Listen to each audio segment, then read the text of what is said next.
génne it lay doon loo génne mu neex macha allah lu muy sa secret. liggéey mooy secret bi et puis voilà liggéey man daal liggéey pour man mooy secret bi. donc teeyal mu nekk benn son boo xamante ne ni tey koy TikTok donc challenge bi ci réseaux sociaux yi ak yooyu ngay toog di ko seetaat lan la lay def.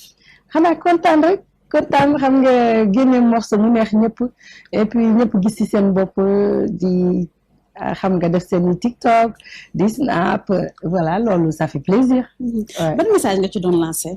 waaw teyal nag boo dégloo texte bi mooy rek dégg tell ne rek toj na Sénégal léegi dañu toll foo xamante ni ñu ngi tàggee nit ñi te deewuñu ñu ngi wax li nga xamante ni ci nit amul donc yow da ngay toog di dégg sa ay ñu naan diw lii moo ko dal diw lii la def te loolu yëpp amul ñu ngi yéenante lu bon ñu ngi waxante lu bon li ma naan rek ñun ñi nga xam ne ñoo yor micro bi ñun ñoo war a delloo si waate xel yi parce que boo xoolee morceau yi boo ko génnee xale yi ni ñu koy bëggee mag ndaw ñoom ñëpp ci gis seen bopp ku ci am problème yaa ngi koy jël snap ko pour nit ñi gis donc voilà loolu moom mooy li tax ma génnee morceau boobu teyal pour nit ñi tey daal est-ce que fa nekk loo xam ne du ko dund personnellement. ñoom ñëpp a koy dund man dama koy dund sama morom da koy dund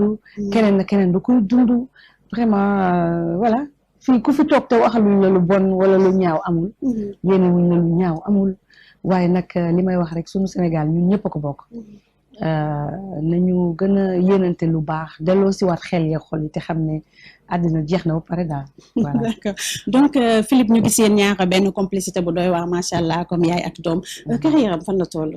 waa xam nga nag moom pour le moment mi ngi jàng mi ngi bëgg musique nag mi ngi koy jàngale sax mi ngi université dellu na mi ngi LA mi ngi koy jàng en même temps mais mi ngi jàng business mi ngi jàng leneen ak leneen mais terewul bu amee benn vacances wala dara dina ñëw def benn morceau delluwaat mais dañuy xaar rek mu pare.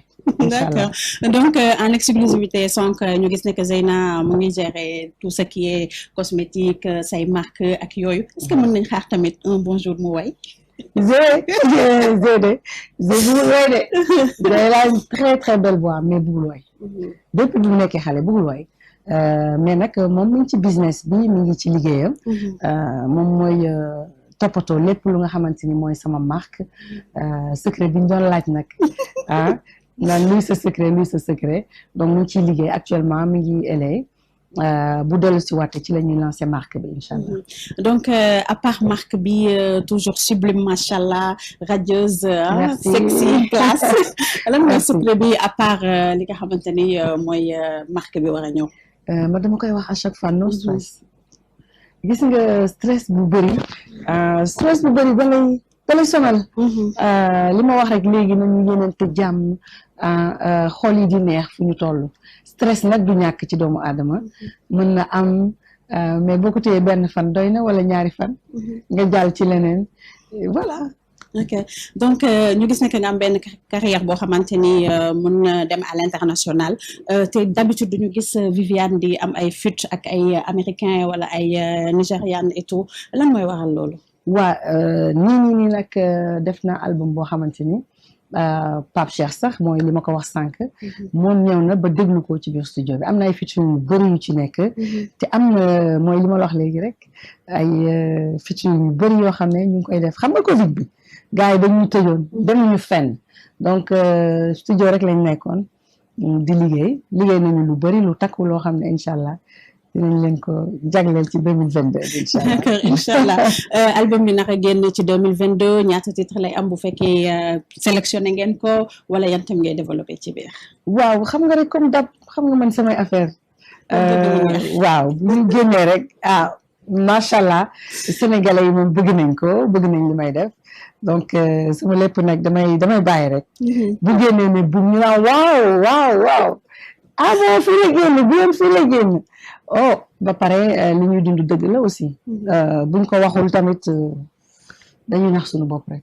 D'accord donc le 26 nga war a dem fële ca Vogue lan lañ mën a xaar comme spectacle.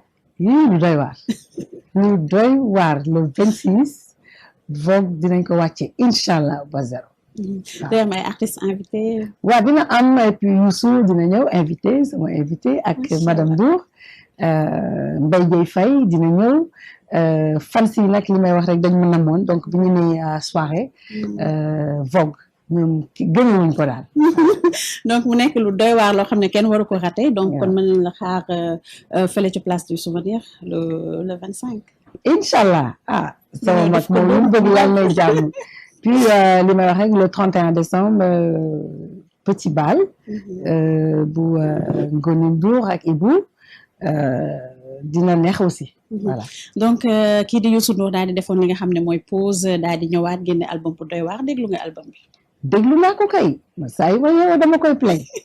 loo ci jàngat. waaw lu bëri nag lu bëri ndax moom fi ma jaar ak moom bëri na sori na gudd na mais macha allah man dama koy ñaanal rek yàlla bàyyi ko fi ndax moom lu mu def noonu la macha allah woy na lépp. musique na lépp ñun dañ ciy jaaraat rek. voilà dama koy ñaanal yàlla bàyyi ko fi may ko wér album bi neex na riche na texte yi boo ko dégloo musique bi leneen la beneen level la. d'accord mu nekk un homme de défi comme ni ñu koy waxee mu daal di woote fële ca Dakar Arena le 1er janvier boo toogee di gis chaque jour Youssou Ndour si beneen level foo ko nit yi dul xaar amatul dara lu muy prouver. déedéet amatul dara lu mu prouver Youssou kay li ma wax rek dañ koy ñaanal rek yàlla bàyyi ko fi. ñu ngi gën a bëggal voilà parce que jom gi jox nañu ko bu dee way la fulla gi jox nañu ko ñafe bi taxaw leen fight jox nañu ko léegi nag li ci des nag moom mooy ñu topp si xam nga xool li mu def ñu def ko voilà. d'accord donc tey ban message ngay joxe jeunes yi nga xamante ne bëgg nañ la te ñu ngi ci musique bi di ci bay seen waar. waaw ñu góorgóorlu nag musique moom dafa metti voilà nañu góorgóorlu. am ci fulla am ci fayda et puis focus ci seen liggéey rek voilà parce que li may wax rek loo bëgg nga fas ci jom taxaw ci suñu borom dina la jàppale liggéey bu mu mën ci doon nag rawatina musique ndax dafa metti boo dee jigéen metti na boo dee góor tamit metti na voilà mais nañu liggéey am ouverture nañu voyager di déglu musique bu nekk c'est important xam nga bañ a des ci li nga xam ne moom lañu moom di voyager loolu c'est important ci musique voilà.